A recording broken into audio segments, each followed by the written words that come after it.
یو کس وایي چې د زکات په پیسو باندې تفسیر غشتل جایز دي او کنه.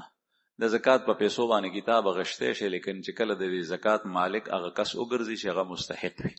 مثلا طالب دی، هغه غنی نه دی، هغه ته د پیسو ضرورت دی او طالب ته پیسې ورکې تا هغه طالب په ځان ته کتاب واغشت، یا هغه طالب اوس چې کوم دنو دا پیسې په هدیه کې یو مالدار کس ته ورکړي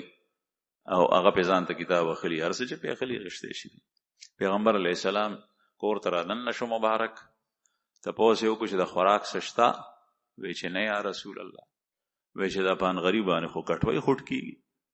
او د دې نه خو بڑاس کیږي ورته لاندې ولیږي، تاسو ایسه نشتا. نو بیبیانو وته وی چې یا رسول الله دا خو هغه وخه ده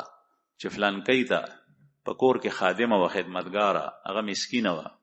وی چې دا هغه ته چا غوخه صدقه کې ورکړي ده او تاسو خو صدقه نه خورئ، نو دا هغه بخي. رسول الله صلی الله علیه وسلم فرمایل لها صدقه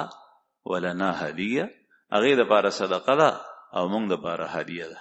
نو چې کله ملک بدل شي نو هغه سره شی بدلیږي، نو چې هغه د چا ورکول نو صدقه وا، اوس چې هغه لاس تر هغه بل ته ورکین ورکول شي.